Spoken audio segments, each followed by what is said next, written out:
তিনি সারা বাংলাদেশে দরবারটারে গরম করে লইছে।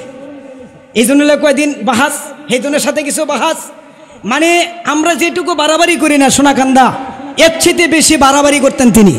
কইরা তিনি পরিচয় হইয়া এখন মাঠে নামিয়া এখন আবার টপ কইরা তার যে আগের আকিদা, ওই আকিদা তিনি চলে গেছেন। তিনি চলে যাক, আমার কোনো সমস্যা নাই, কিন্তু তিনি সুন্নিয়তের বিপক্ষে, মিলাদের বিপক্ষে, কিয়ামের বিপক্ষে, নবীজির বিপক্ষে এবং আমাদের পীর মাশায়েখের বিপক্ষে যদি কথা বলে আমরা তাকে ছাড় দিতে রাজি না। কথা বলেন ঠিক কিনা? যদিও আল্লামা মুফতি আলাউদ্দিন জিহাদি সাহেব আপনারা শুনতে পাচ্ছেন সোনাকান্দার ছাত্র, কিন্তু তিনি সবার সোনাকান্দা থেকে পরীক্ষা দিলেই সবার শিক্ষক না। কথা বলেন ঠিক কিনা? আল্লাহ পাক যেন হুজুরের হায়াতে বরকত দান করে, বলেন আল্লাহুম্মা আমিন। ওলি আল্লাহর বাংলাদেশ ভাই, শহীদ গাজীর বাংলাদেশ, রহম কর আল্লাহ। এই বাংলাদেশে একজন আল্লাহর ওলি আছে যার নাম হযরত সৈয়দ সিফা সালাহ নাসিরউদ্দিন রহমাতুল্লাহি আলাই। নাম কি? নাসিরউদ্দিন রহমাতুল্লাহি আলাই। আপনারা যান, সেখানে গেলেই বুঝতে পারবেন আল্লাহর ওলি যে মরলে পাওয়ার আল্লাহ পাক দেয়, এটা সত্য না মিথ্যা বুঝতে পারবেন। তিনি মরে যাওয়ার আগে বলেছিলেন, ও দুনিয়ার আলেম ওলামারা, ও আমার ভাইয়ারা, তোমরা তো আমি মরে গেলে আমাকে নিয়ে টানাটানি করবা। আমি আগেই ওসিয়ত করে যাই, যদি আমি মরে যাই, মানুষের শরীয়তের আল্লাহ পাকের বিধি বিধান হলো মানুষকে মারা গেলে তার মাথা দিবে কোথায়? উত্তর দিকে। কোথায় দে ভাই? উত্তর দিকে। তোমরা কিন্তু আমি সিফা সালাকে উত্তর দিকে মাথা দিও না। এখানে অসংখ্য মিডিয়ার ভাইয়েরা আসছেন, হয়তো এই ওয়ার্ডটা সারা বাংলাদেশে চলে যাবে। যারা পীর মাশায়েখের বিরোধী আহলে হাদিস আছে না নাই? যারা ওলি মানে না, পীর মানে না, আছে না নাই? তারা কিন্তু ওয়ার্ডটি শুনবে, তারা কিন্তু আমাকে ভালো কইতো না। ঠিক কিনা গন? আল্লাহ যার কথা কোরআনে কইছে তার কথা আপনি খারাপ কইলি কি আর না কইলি কি? আল্লাহ তারে বন্ধু কইয়া লাইছে।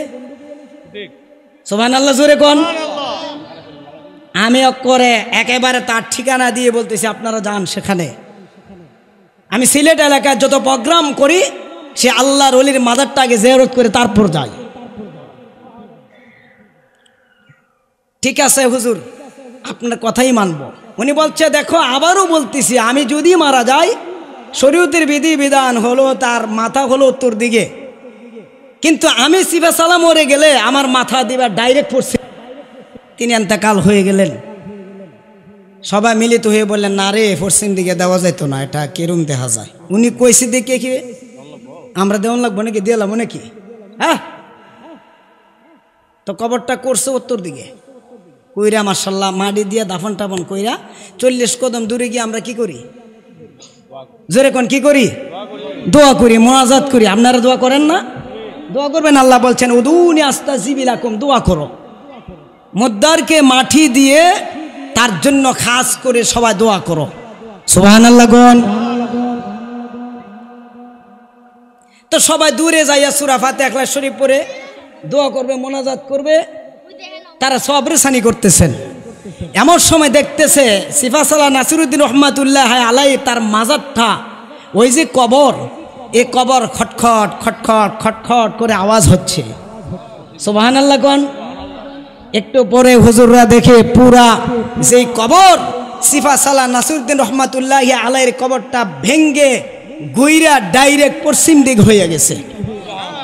এই যে বারে ঘরে জমেদারে গিয়ে সবে তোমায় থাকবে পরিয়ে, সাদা কাপড় পরাইবে তোমায়, আহাতর গোলাপ সিটা হইয়া দিবে বিদায় করিয়া, আমার মাওলা বিনে কে হবে আপন, আমার নবী বিনে কে হবে আপন, পাগল মন রেখে দম্ফ রাহিলে বুঝবে,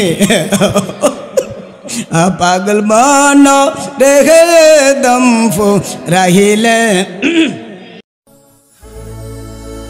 গোল্ড অফ মদিনা, সুন্নিয়তের অহংকার।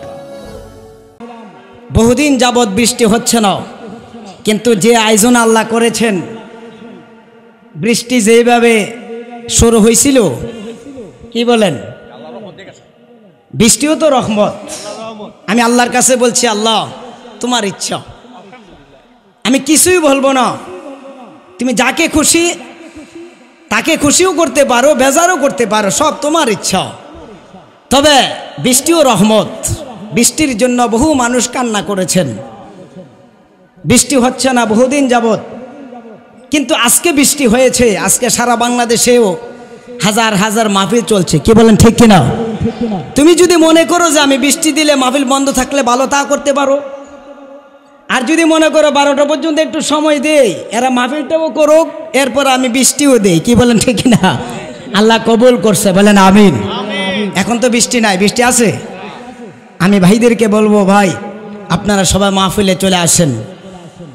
যেহেতু আল্লাহ পাক আপনাকে আমাকে সুযোগ করে দিয়েছেন এই মাহফিলে আসার জন্যে, এই অন্ধনে বসে কিছু সময়ের জন্য আল্লাহকে ডাকার তৌফিক দিয়েছেন, বৃষ্টি বন্ধ রাখছেন। আল্লাহ ইচ্ছে করলে মাহফিলের পরে আবার বৃষ্টি দিতে পারে কি পারে না? তা আল্লাহ যে সুযোগ করে দিয়েছেন, এর জন্য সবাই চিৎকার মেরে পড়ি আলহামদুলিল্লাহ, মাশাআল্লাহ। সবাই কোন মাশাআল্লাহ। বাবা, আমরা একটু যদি অসুস্থ হয়ে যাই, এদিক সেদিক হয়ে গেলেই আমরা আল্লাহর প্রতি বেজার হয়ে যাই। মরার খোদায় কি আমারে দেখলো, অন্যরা দেখলো না, কয় না কয়। আর মহিলারা এই ধরনের বেশি বলে, কি বলেন ঠিক কিনা? অথচ আল্লাহর পাগল যারা, যারা আল্লাহর পাগল, যারা আল্লাহর আশেক, তারা এমন অসুস্থ হয়ে যায়, তারপরও আমার আল্লাহরে ভুলে না, আল্লাহ শুকরিয়া আদায় করে। সুবহানাল্লাহ গণ। আল্লাহর একজন পাগল, তার সারা শরীর পোকায় মাকড়ে এমনভাবে খাইতেছে, জর্জরিত করে বলছে পুরা শরীর, সারা রাত্র ভর তিনি ঘুমাইতে পারে না। ইন দি মিন টাইমে আল্লাহর নবী মুসা আলাইহিস সালাম রাস্তা দিয়ে যাচ্ছেন। আল্লাহ নবী মুসা জিজ্ঞেস করে, ভাই তুমি সারাক্ষণ শুধু আলহামদুলিল্লাহ বলতেছো, শুকরিয়া আদায় করতেছো, তোমার সারা শরীর মাথা থেকে পায়ে পর্যন্ত পোকা মাকড়ে একবারে এমন নষ্ট করলো, তুমি তারপরও কি আল্লাহকে স্মরণ করতেছো? কয় ভাই আপনি কে? কয় আমি আল্লাহর নবী মুসা। সুবহানাল্লাহ বলেন। আচ্ছা আপনি কতদিন যাবত? তিনি বলতেছেন, আমি যে এই অবস্থা আছি, সারা শরীর আমাকে পোকা আমাকে নষ্ট করে ফেলছে, এখনো খাইতেছে, অসুস্থ। আমি 1 বছর 2 বছর নয়, 100-200 বছর নয়, আমি 400 বছর হয়ে গেল এই অবস্থা আছি। সুবহানাল্লাহ। বাড়ির যাই কইেন কত বছর? মুসা নবী কয় সর্বনাশ, 400 বছর যাবৎ তিনি অসুস্থ, তারপরও তিনি আল্লাহর শুকরিয়া আদায় করে। আচ্ছা ভাই আপনি কিছু খাইতে মনে চায় কি? বললেন আমার যদি একটু ঠান্ডা পানি হইতো তাইলে আমি খাইতে পারতাম। সুবহানাল্লাহ। কার কাছে চাইছে? মুসা নবীর কাছে। কার কাছে চাইছে? ঠিক আছে আপনি বসেন, আমি আপনার জন্য একটু ঠান্ডা পানির ব্যবস্থা করতেছি। মুসা নবী চলে গেলেন ঠান্ডা পানি আনার জন্য। আয়সা দেখে তিনি ইন্তেকাল হয়ে গেছে। ইন্না লিল্লাহি। ইন্তেকালও হয় নাই, বরং তিনি যখন ইন্তেকাল হয়ে গেছে, পাহাড় জঙ্গল থেকে শ্রীকাল কুকুর এসে ওনাকে ছিন্ন ভিন্ন করে ফেলছে খেয়ে। সুবহানাল্লাহ গণ। জিনিসটা কেমন হলো দেখেন। এত অসুস্থ হওয়ার পর তিনি আল্লাহরে বলে না, আল্লাহর কাছে শুকরিয়া আদায় করলেন। পানি চাইছে মুসা নবীর কাছে। সুবহানাল্লাহ বলেন। মুসা নবী পানি আয়সা দেখে সে তো মরে গেছে, আবার তাকে শ্রীকাল কুকুরে খেয়ে ছিন্ন ভিন্ন করে ফেলল। মুসা নবীর শরীরে এত রাগ ছিল। কেমন রাগ ছিল? সুবহানাল্লাহ গণ। নবীদের মধ্যে সবচেয়ে রাগিলা ছিল মুসা নবী। আল্লাহ পাক বলেছিলেন, আমি আদম বানাবো, মাটি নিয়ে আসো। জিব্রাইল পারে নাই, মিকাইল পারে নাই, ইসরাফিল ফেরেশতা পারে নাই মাটি আনার জন্য। আরজাইল আলাইহিস সালাম যে মাটি নিয়ে আসলেন, যে মাত্র মাটিতে হাত মারলেন, মাটি দোহাই দিয়ে বললেন আমাকে নিবে না, মানুষ মারামারি করবে, কাটাকাটি করবে, রক্তপাত করবে। আরজাইল বললেন যে আল্লাহর দোহাই দিয়ে তুমি আমাকে বাধা প্রদান করতেছো, আমি সেই আল্লাহর হুকুম পালন করার জন্য আসছি, আমি নিয়ে নিব। এক মুষ্টি মাটি আনলেন, আয়না দিলেন, মাটি মাপলেন, 40 মণ হয়েছিল এক মুষ্টি মাটি। তিনি কি আনছেন? হযরত আরজাইল ফেরেশতা। সুবহানাল্লাহ। আচ্ছা, তাইলে বোঝা গেল তিনি কেমন, কত বড় বড়, কত শক্তিশালী। ওই আরজাইলকে থাপ্পড় মেরেছিল এই মুসা নবী। সুবহানাল্লাহ।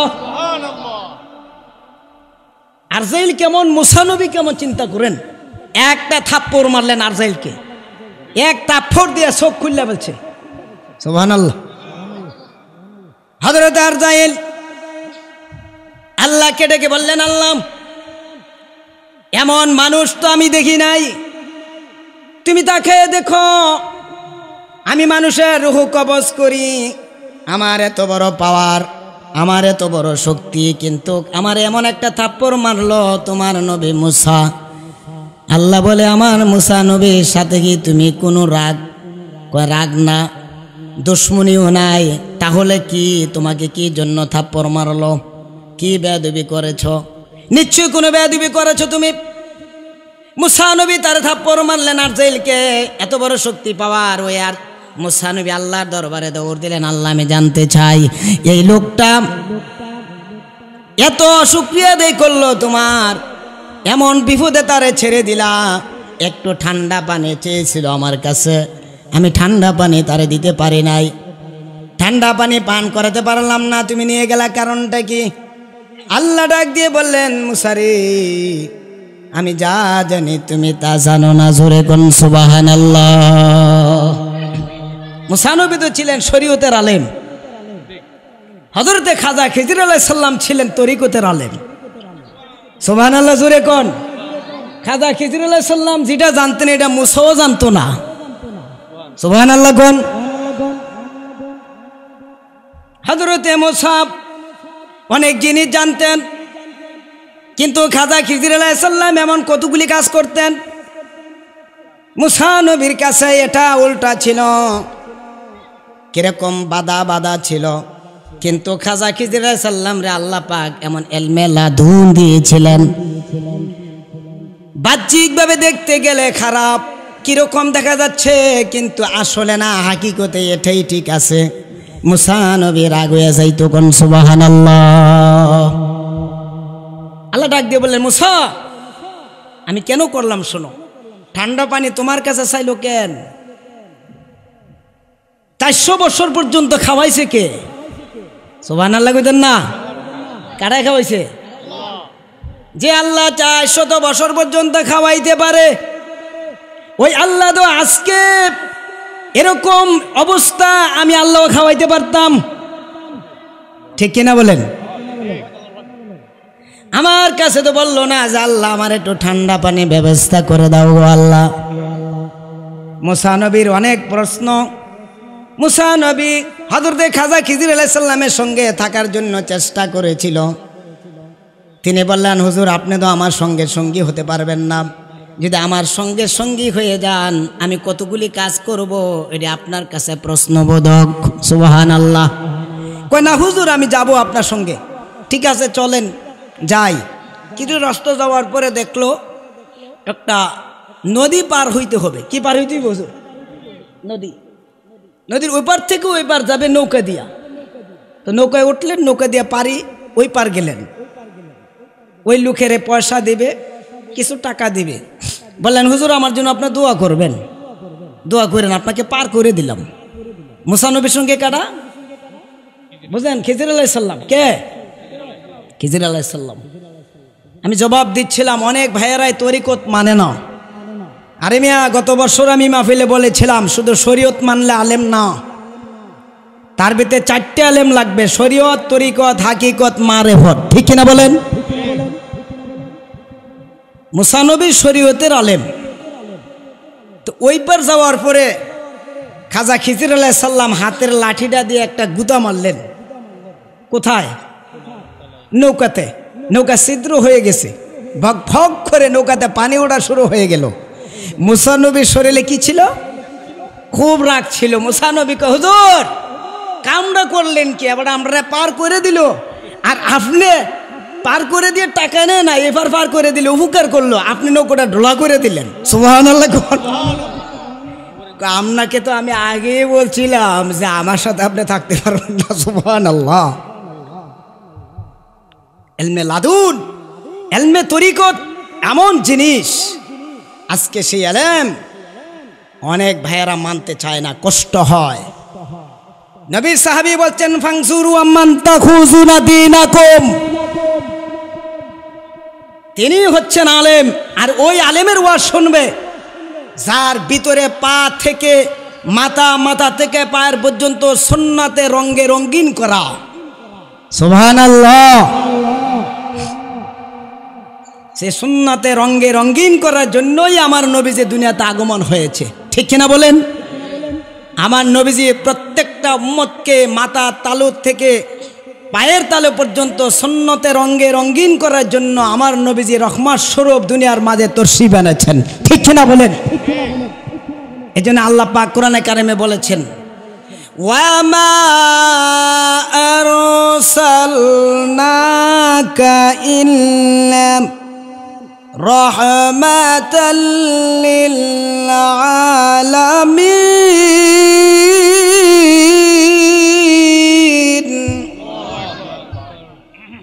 কাকে পাঠাছেন?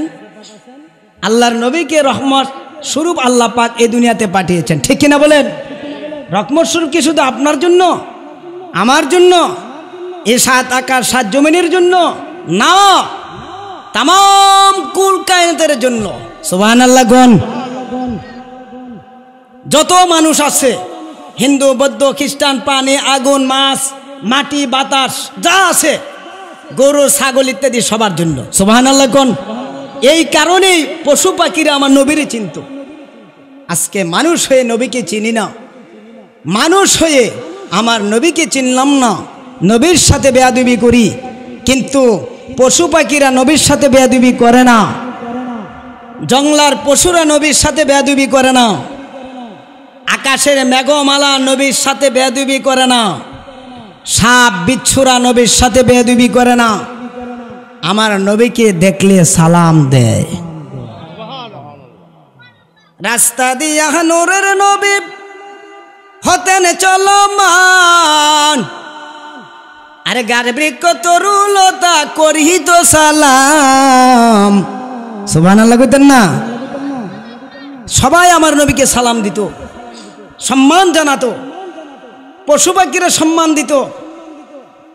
এমনকি মেয়া 2 লক্ষ, মাদান্তরে 1 লক্ষ, 2 লক্ষ 24,000 পয়গাম্বর পর্যন্ত আমার নবীর উম্মত হওয়ার জন্য পাগল পারা হয়েছিলেন, কেঁদেছিলেন, এবং একজন নবীর দোয়া আল্লাহ পাক কবুলও করেছিলেন।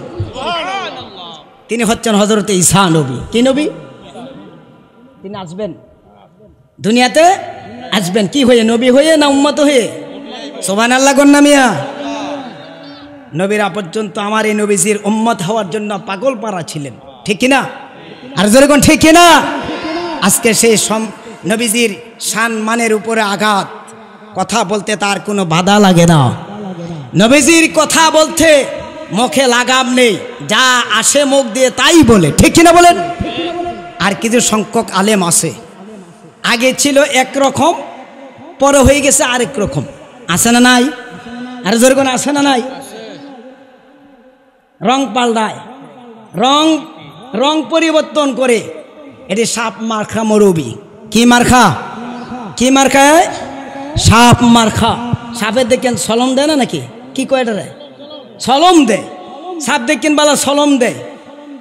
এই যে মানে মাঝে মাঝে দেখেন বালা শীত মৌসুমে, বা ওই যে এখন এই আমের দিন আসতেছে, আম গাছে তোলে দেখেন বালা বড় সাপের সলম পরে থাকে। তো ছোট বাচ্চারা যায় গিয়ে দেখবে, আর আস্তা মারা সাপ পরে আসে, দেখেন বালা মাঝে মাঝে সাপে কি করে? সলম মারে, শরম বদলায়। এরকম কিছু সংখ্যক আলেম তার ইমান বদলায়, ঠিক কিনা বলেন? আমি তাদের নাম দিয়েছি সাপ মার্খা। সাপে যেমন ফালডায়, সনম ফালডায়, তার ইমানও সে ফালডায় না, ইমান বিক্রি করে। ইমান একটা, আমি গতকালও আলোচনা করেছি, যদি আপনি বেহেশতে যাইতে চান, 1 নাম্বার হলো নবী, ইমান। 1 নাম্বার কি ভাই? ইমান। 2 নাম্বারটা হচ্ছে আমল। আগে হলো ইমান, 2 নাম্বারে কি? আগে নবীর প্রতি ইমান আনেন, তারপরে আপনি আমল করবেন, নামাজ পড়বেন, ঠিক কিনা বলেন? ইমান না থাকলে তার সব জিরু। ইমান হলো আগে। সুবহানাল্লাহ বলেন। আমার নবীজি ইমানকে পরিশুদ্ধ করার জন্য, মানুষের মতন মানুষ বানাবার জন্য এই দুনিয়াতে রহমত স্বরূপ এসেছিলেন, ঠিক কিনা বলেন? মুসা নবী বললেন, আপনি কামটা তো ভালো করেন নাই, আপনি কি করলেন? লোকটা আমাদেরকে পার করে দিলেন, আর আপনি নৌকা ছিদ্র করে দিলেন, এটা কি করলেন? তাফসিরি কিতাবে লেখছে, কোরআনে কারিমে আল্লাহ পাক বলেছেন, ও মুসা, এমন কতগুলি এলেম আছে, ওই এলেমের খবর তুমি জানো না, যা জানে আমার খিদির আলাইহিস সালাম। সুবহানাল্লাহ কোন? ওয়াজ জাহিরু ওয়াল বাতিনু ওয়াল আউয়ালু ওয়াল আখিরু ওয়াজ জাহিরু ওয়াল বাতিন। একটা বাতেন, একটা জাহির। একটা বাতেন আর একটা কি? সুবহানাল্লাহ কোন? প্রত্যেকটা জিনিসের একটা বাতেন আছে, একটা জাহির আছে, ঠিক কিনা কথা বলেন? আল্লাহ পাকেরও একটা বাতিনি নাম, একটা জাহিরি নাম। আল্লাহ পাকের নাম হলো 4000। চেহারে বসছেন ভাইরা, সুবহানাল্লাহ বলেন। আল্লাহর নাম কয়টা? আজকে শুনে যান, নবীজি বলছেন আল্লাহ পাকের 4000 নাম থেকে কতগুলি নাম আল্লাহ পাক বাছাই করে করে আমি নবীকে দিয়েছেন। এটি আবার বলতে গেলে সময়ের দরকার, তরিকতে হাত দেওয়ার দরকার। সারালাত করতাম মিয়া, আলহামদুলিল্লাহ কোন? আলহামদুলিল্লাহ, আল্লাহ দিছে, আল্লাহ দিছে, আলহামদুলিল্লাহ বলেন। অনেক ভাইয়েরা মনে করতেছে মনে হয় মাহফিলের পরিস্থিতি মনে হয় ভালো না। না ভাই, মাহফিল মাশাআল্লাহ খুব সুন্দর, ভালো। বসার জায়গাটাও কি খুব ভালো, আর বিশাল বড় প্যান্ডেল করা হয়েছে খুব সুন্দরভাবে। বেহেশতের বাগান, যে বেহেশতের বাগানের মধ্যেই। সুবহানাল্লাহ। ঠিক আছে, আপনি আমার সাথে চলেন। আরেকটু চলে গেলেন, তো রাস্তায় গিয়ে বললেন, হুজুর আপনি একজন শরীয়তের হুজুর, আপনি তো আমার সাথে থাকলে একটু সমস্যা হবে, ভুল বোঝাবুঝি হবে, আপনি আমার সাথে না থাকলেই ভালো। কয় আচ্ছা ঠিক আছে, এবার দেখি কি অবস্থা হয়। আরেকটু যাওয়ার পরে নাস্তা পানি করার জন্য এক বাড়িতে চলে গেলেন, গিয়ে দেখলেন এই বাড়িতে কিছু নাস্তা পানি খাওয়ার জন্য বাড়িতে ডাক দিলেন, বাড়িতে চলে গেলেন, গিয়ে দেখলেন খুব এক লোকের বাড়ি, এত সুন্দর, কিন্তু বাড়ির চতুর্পাশে একটা ওয়াল দেওয়া, চতুর্দিকে দিয়ে রাখছে, কিন্তু হাইল্লা লইছে। তো হাইল্লা গেলে এটা কি করবে? আবার পুনরায় এটা ভাঙ্গা নির্মাণ করবে, সুন্দর করবে। এখন উনি চিন্তা করলেন যে কারা খাজা খিজির আলাইহিস সালাম, যে এই ওয়ালটা যে ভাঙ্গে পড়ে যাইতেছে, এটা তো এখন নির্মাণ করবে, ভাঙবে, আমি এটা ঠেলা দিয়ে সিধা করে দিই। উনি এক জোরে ধাক্কা মারছে, আর পুরো ওয়াল সিধা হয়ে গেছে, সোজা হয়ে গেছে। সুবহানাল্লাহ। তাদের কাছে কিছু খাবার চাইছে, খাবার দিছে না, কিন্তু কি করলো? ওয়ালটা সোজা করছে, উল্টা না, প্রত্যেকটা কাজ কিন্তু উল্টা। সুবহানাল্লাহ জোরে কোন? মুসা নবীকে দেখছো নি কারবারটা? খাবার চাইছে, খাবার দেয় না, তারপরে আবার ওয়াল ঠিক করে দেয়, হুজুরে কাম দিয়ে সব উল্টা পাল্টা। সুবহানাল্লাহ কোন? আর এমন কীর্তি আমার জীবনও তো দেখি নাই। হ্যাঁ, খাজা খিজির আলাইহিস সালাম কয়, এই জন্য তো আপনাকে বলছিলাম যে হুজুর আপনি আমার সাথে আইসেন না, আপনি আসলে আমার প্রশ্ন করবেন। সুবহানাল্লাহ। হযরত মুসা ডাক দিয়ে বলে, আল্লাহ এমন তো আমার জীবনও দেখি নাই।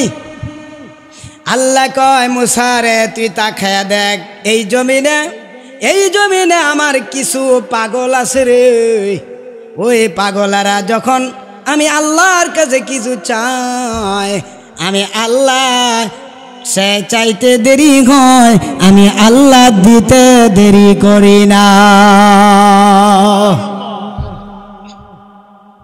এরা আমার বন্ধু, এরা আমার ওলি, এরা আমার ওলি, আমার বন্ধু। এদের বিরোধিতা করলে কোনো লাভ হবে না। এরা দুনিয়াতে কোনো ভয় নাই, আখেরাতে ভয় নাই, আখেরাতে চিন্তাও নাই। ঠিক কিনা বলেন? বললেন হুজুর আপনি কি বানায় বললেন? না, আল্লাহ পাক কোরআনে কারিমে বলছেন। সুবহানাল্লাহ জোরে কোন। সূরা ইউনূসের মধ্যে আল্লাহ পাক বলেছেন, হাফেজ সাবরা আমাকে ধরবেন যদি বল হয়, আল্লাহ বলছেন আলা ইন্না আউলিয়া আল্লাহ।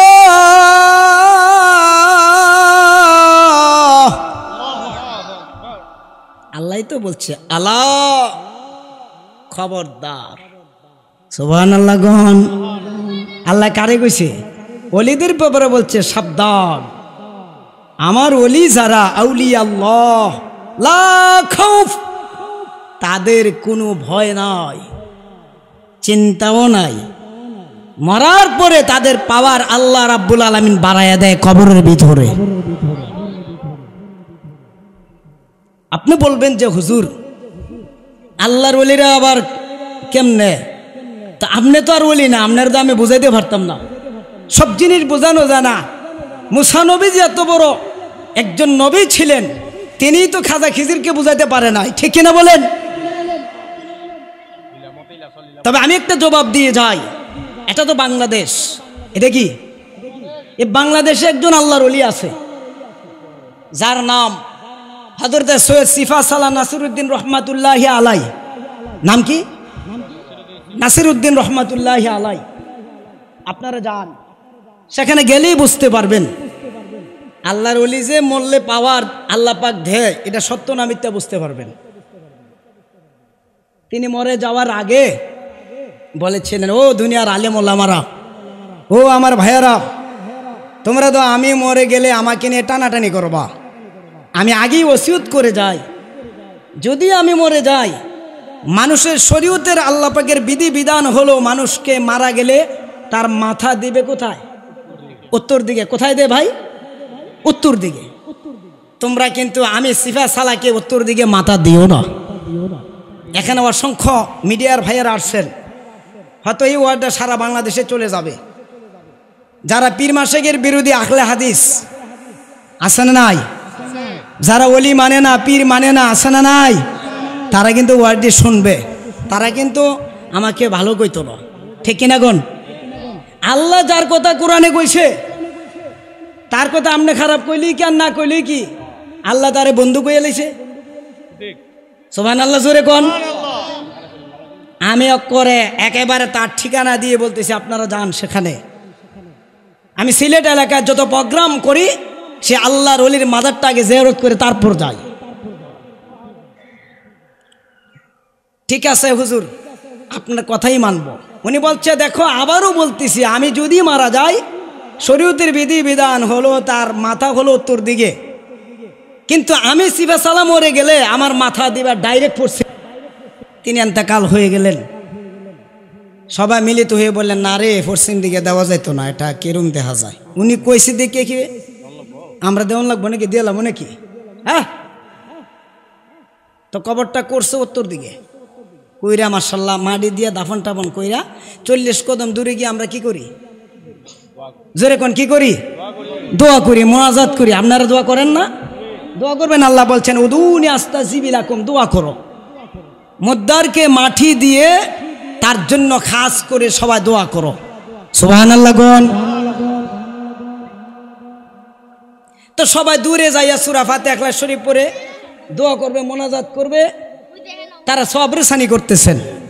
এমন সময় দেখতেছে সিফা সালাহ নাসিরউদ্দিন রহমাতুল্লাহ আলাই তার মাজারটা, ওই যে কবর, এই কবর খটখট খটখট খটখট করে আওয়াজ হচ্ছে।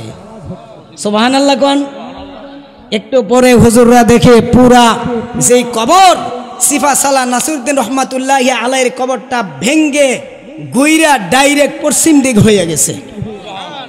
সুবহানাল্লাহ কোন। ওলি আল্লাহর বাংলাদেশ ভাই শহীদ গাজীর বাংলাদেশ রহম করো আল্লাহ, রহম করো আল্লাহ। বলেন শহীদ গাজীর বাংলাদেশ ভাই সিফা সালার বাংলাদেশ। সুবহানাল্লাহ। শাহজালালের বাংলাদেশ ভাই শাহপরানের বাংলাদেশ, ঠিক কিনা বলেন?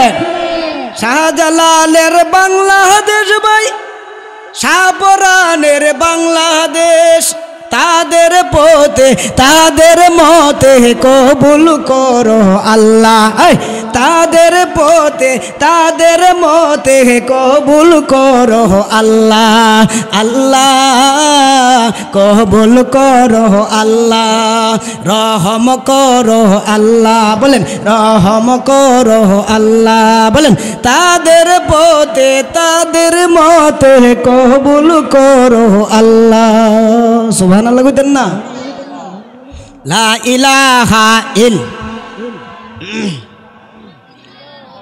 ইলাহা ইল্লাল্লাহ, লা ইলাহা লা ইলাহা বহুদূর মদিনা আমরা কেমন যাব যা। বলেন না বহুদূর মদিনা আমরা কেমন যাব। দয়া করো দয়াল আল্লাহ।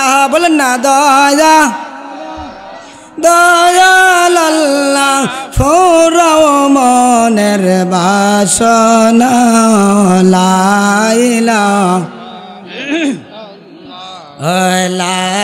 ইলাহা মাশাআল্লাহ, লা ইলাহা আমরার মনের বেদ বাইরে বজাইলে কেউ বলন আমরার মনের বেদ বাইরে বজাইলে কেউ শোনাইলে কেউ শোনে না বাইরে শোনে না শোনেন শাহে মদিনা। লা ইলাহা লা ইলাহা লা ইলাহা ইল্লাল্লাহু মুহাম্মাদুর রাসূল সাল্লাল্লাহু আলাইহি ওয়াসাল্লাম। জোরে জোরে কোন আলহামদুলিল্লাহ। বেহেশতের বাগান, কিসের বাগান? জোরে কোন ভাই, কিসের বাগান? আহা, বেহেশতের বাগানে মানুষ আসতে চায় না। টাকা দিয়ে গুনাহ কিনতে রাজি, টাকা ছাড়া জান্নাতে যাইতে চায় না মুসলমান, ঠিক না? দুটা কারণ। কয়টা কারণ? এর মধ্যে একটি কারণ হলো তার কাল নষ্ট। কি নষ্ট? আমার কথা না, হাদিসের কথা, বুখারীর হাদিস। নবীজি বলছেন আশ-শাইতানু জাসিমু আলা কলবি ইবনে আদম ফাইজা যাকারাল্লাহু খানাসা ওয়া ইজা গাফালা ওয়াসওয়াসা, রাওয়াহুল বুখারী। নবীজি কয় বনি আদম সন্তান, তোমাদের কালবে শয়তান বসবাস করে। তুমি যদি জিকির না করো, তোমার কালবে শয়তান থাকার কারণে তোমার কাছে মাহফিল ভালো লাগে না, নামাজ ভালো লাগে না, ওয়াজ ভালো লাগে না, ভালো কথা ভালো লাগে না, খারাপটা তোমার কাছে ভালো লাগে, ঠিক কিনা বলেন? যখন বান্দা জিকির করে ওই যারা গাফালা ওয়াসওয়াসা, আপনি জিকির না করলে শয়তান আপনারে কি করে? ওয়াসওয়াসা দেয়। আর যখন জিকির করেন কল থেকে শয়তান ভাগিয়া যায়, তীরের মতন ভেঙ্গে যায়, চলে যায়। লিকুল্লি শাইইন সিকালাতুন ওয়া সিকালাতুল কুলুবি যিকিরুল্লাহ। যখন আল্লাহর বান্দা জিকির করে, জিকির করার সঙ্গে সঙ্গে দূরে চলে যায় শয়তান, তার কল্ব পরিষ্কার হয়ে যায়, দুধের মতো হয়ে যায়। এই দুধের মতন হওয়া কলবওয়ালা আল্লাহর বান্দা, আল্লাহ ডাক দিবে ফাদখুলি ফি ইবাদি ওয়াদখুলি জান্নাতি। ও সাদা আত্মাওয়ালা আমার বান্দারা, আজকে এই দিনে তোমরা আমার জান্নাতে প্রবেশ করো। সুবহানাল্লাহ জোরে কোন।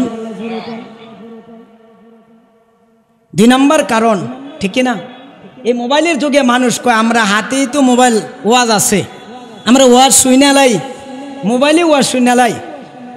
মুফতি আলাউদ্দিন জিহাদি সাহেবের ওয়াজ তো মোবাইলেই শুনতে পারি, আর জামও কিনতাম, ঠিক কিনা কন না। মোবাইলে শোনাই এক জিনিস, আর আল্লাহর আলেম ওলামারা ওলিদের সামনে স্টেজে বসে ওয়াজ শোনাই আরেক জিনিস, ঠিক কিনা বলেন। নবীজি কয় তার চেহারার দিকে তাকাই ওয়াজ শুনবে, তাকাবার সঙ্গে সঙ্গে তার আমল নামা থেকে সগীরা গুনাহগুলি ঝর ঝর করে পড়ে যায়।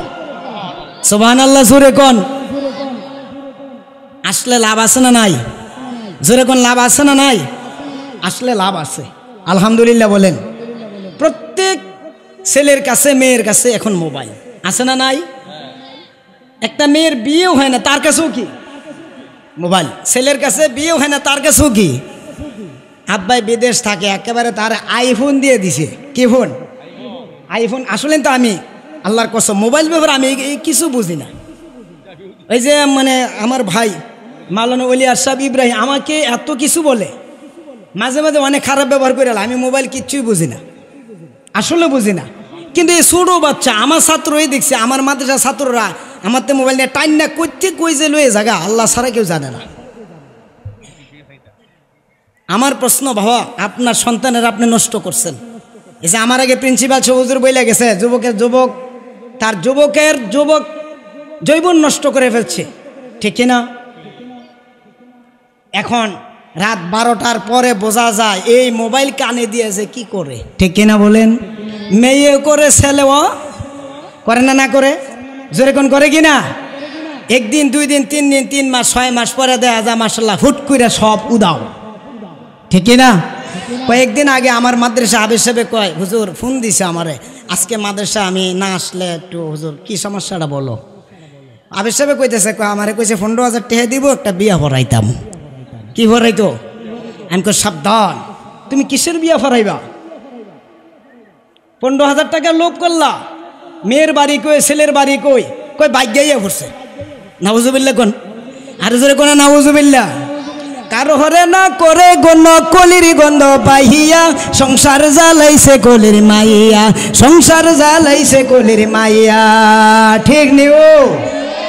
আপনারা তো ঠিক কইবেন, ওই দিক দিয়ে ফ্যান্ডেলে দেখেন গা মহিলারা আমার গাল লাইব, হ্যাঁ বাতুই দিত না দেখেন বালা, কইব হুজুরে খালি আমরার বিরুদ্ধে গায়, আমরারে যে ফিটাইয়া শেষ করে হেই সুমো কি আপনারা তো ফিটান নাকি?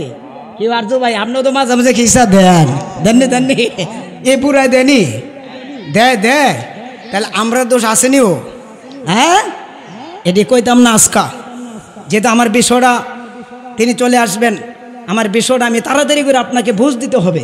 আহা মাইক কিন্তু খুব ভালো আলহামদুলিল্লাহ, এই মাইক দিয়ে আমি আর বহুত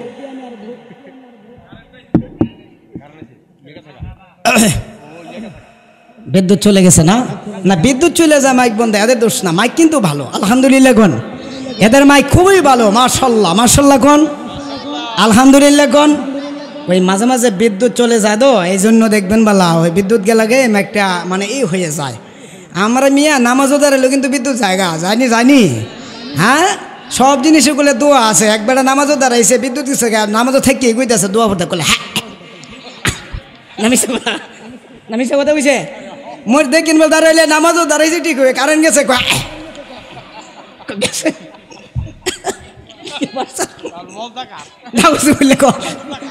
মনটা কোথায় জায়গায়, এই জন্য কালবে নামাজ পড়তে হবে, হুজুরে কালবে নামাজ পড়তে হইব, হুজুরে কালবে হুজুরে দেনে নামাজ পড়তে হইব, যে নামাজ হযরত আলী রাদিয়াল্লাহু তাআলা আনহু পড়েছিলেন, ঠিক কিনা কথা বলেন। নবীজি বলছেন আনতারাবুদুল্লাহ কান্নাকা তারাহু ফাইল্লাম তাকুন তারাহু ফাইন্নাহু ইয়ারাক, তুমি এমনভাবে নামাজ পড়ো, এমনভাবে আল্লাহকে ডাকো যেন আল্লাহ তোমার নামাজকে দেখতেছে, তোমাকে দেখতেছে। সুবহানাল্লাহ জোরে কর, পড়বেন না নামাজ, জোরে কর নামাজ পড়বেন না, নামাজ পড়ন লাগবে না। এই তো রোজা আইতেছে, রোজাটা রাখবেন সবাই, ঠিক কিনা বলেন।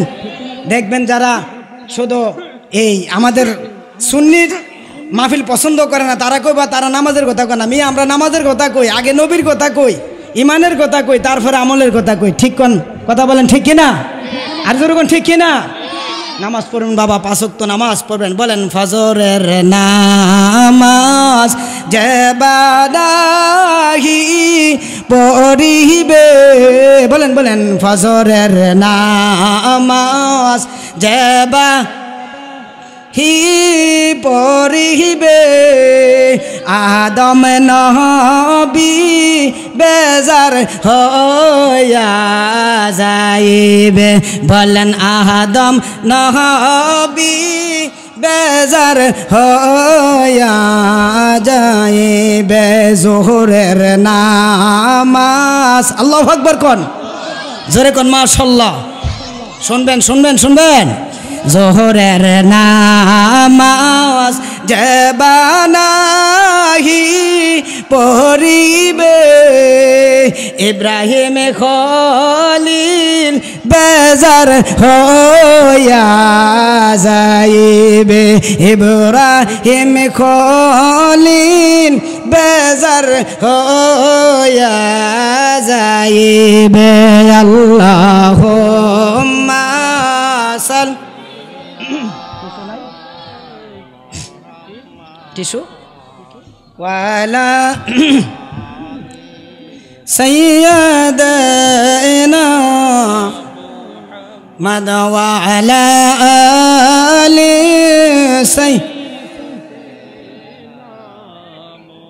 দরুদ শরীফ পড়তে কষ্ট হয় আপনাদের কথা বলেন দরুদ শরীফ পড়তে কষ্ট হয় যেহেতু মিডিয়ার বাইরে আসছেন অনেক মিডিয়া এই আমলের কথা আমি বলতেছি বাবা দরুদ শরীফ বেশি বেশি পড়বেন কম না বেশি এই কথা বলেন না মুরব্বীরা বেশি পড়বেন না কম মিয়া যত দরুদ শরীফ পড়েন যত ইবাদতই করেন কিন্তু দরুদ শরীফ না পড়লে কোনো ইবাদত কবুল হয় না সুবহানাল্লাহ জোরে কোন শিবলি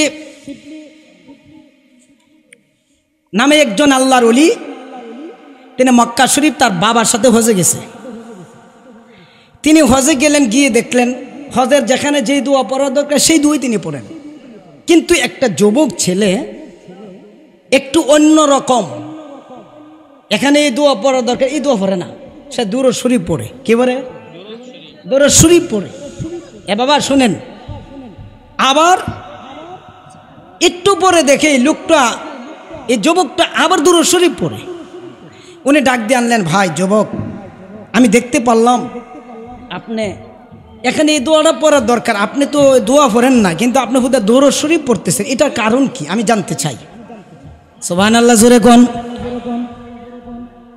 কয় হুজুর আমি দুরূদ শরীফ পড়ি করে জানেন দুরূদ শরীফের ভিতরে এত মজা এত স্বাদ এত মিষ্টি আর কোন ইবাদতের ভিতরে আমি পাইছি না সুবহানাল্লাহ কোন এই জন্য আমি দুরূদ শরীফ পড়ি একটু পরে আবার ডাক ডাক বাবা আপনি আবার দুরূদ শরীফ পড়েন কেন কয় হুজুর আমি বারবার দুরূদ শরীফ পড়ি এই জন্য আমি আমার বাবার সাথে হজ করতে আসছিলাম আমার বাবা মারা গেছে আমি একটা কাপড় দা ঢাইকা আমার বাবারে চাদর দা ঢাইকা আমি কান্না করতেছি আল্লাহর দরবারে এমন সময় আমি ঘুমাই গেলাম ঘুমের ভিতরে দেখলাম আল্লাহর নবীজি আমার সামনে হাজির হয়ে গেছে কি হয়ে গেছে হাজির হয়ে গেছে আমি স্বপ্নের যুগে দেখলাম আমার আব্বাকে আল্লাহর নূর নবীজি হাত দ্বারা এই চেহারা মোবারকটা এইভাবে মর্দন করতেছে অথচ আমার আব্বা মরার সঙ্গে সঙ্গে শুকরের যেরকম চেহারা এরকম হয়ে গেছিল আমি শুধু আল্লাহর কাছে কান্না করতেছিলাম আল্লাহর নবীজি যখন হাত মারলেন মারার সঙ্গে সঙ্গে পুরা চেহারাটা নূরে নুরম্বিত হয়ে গেছে সুবহানাল্লাহ জোরে কোন আমি জিজ্ঞেস করলাম ইয়া রাসূলুল্লাহ ইয়া হাবিবাল্লাহ নবী গো আপনি কিভাবে জানলেন আমার আব্বা যে মারা গেছে আমার আব্বার জন্য আপনি এসেছেন তার কারণ কি আল্লাহর নবী ডাক দিয়ে বললেন যুবক তোমার আব্বার কাছে আমি আর সেই জন্য তোমার আব্বা প্রতিদিন 300 বার করে আমি নবীজির উপরে দুরূদ শরীফ পড়তো তোমার আব্বু 300 বার করে দুরূদ শরীফ পড়ার কারণে আমি নবীজি আজকে দেখলাম দুরূদ শরীফ আমার উপরে পড়ল না তোমার বাবা মারা গেছে আমি আয়েশা তোমার আব্বার চেহারার মণ্ডলের মধ্যে মোছন করে দিলাম, চেহারাটা নূরে নূরান্বিত হয়ে গেছে। শিবলি বলেন আমার ঘুম ভেঙে গেল। ঘুম ভেঙে যাওয়ার পরে যখন সন্তান ওই যুবকটারে প্রশ্ন করলাম, যুবক বলে ভাই আমি এই জন্য বেশি বেশি দরুদ শরীফ পড়ি, আমার দরুদ শরীফটা আমার কাছে তো মধুর লাগে। আমার আব্বা 300 বার করে দরুদ শরীফ পড়ার কারণে আমার আব্বার চেহারাটা শুকরের মতন হয়ে গেছিল। কি কারণ আমি জানি না, এখন আমার আব্বার চেহারাটা সুন্দর হয়ে গেছে। আল্লাহুম্মা সাল্লি আলা পরবারে বার আসতেছে স্লোগান দেন, নারায়ে তাকবীর, নারায়ে তাকবীর, প্রধান বক্তার আগমন, আল্লামা মুফতি আলাউদ্দিন জাহাদি সাহেবের আগমন, ভেলানগরের পক্ষ থেকে, ভেলানগরের পক্ষ থেকে আল্লামা মুফতি আলাউদ্দিন জাহাদি হুজুরের আগমন, ভেলানগরের পক্ষ থেকে আল্লামা মুফতি আলাউদ্দিন জাহাদি হুজুরের আগমন, এই মাহফিলের পক্ষ থেকে, এই মাহফিলের পক্ষ থেকে, ভেলানগরের পক্ষ থেকে আল্লামা মুফতি আলাউদ্দিন জাহাদি হুজুরের আগমন, আল্লামা মুফতি আলাউদ্দিন জাহাদি হুজুরের আগমন, আল্লামা মুফতি আলাউদ্দিন জাহাদি হুজুরের আগমন। সকলে বলি আলহামদুলিল্লাহ। আল্লাহ পাকের কাছে অসংখ্য অগণিত শুকরিয়া জ্ঞাপন করছি।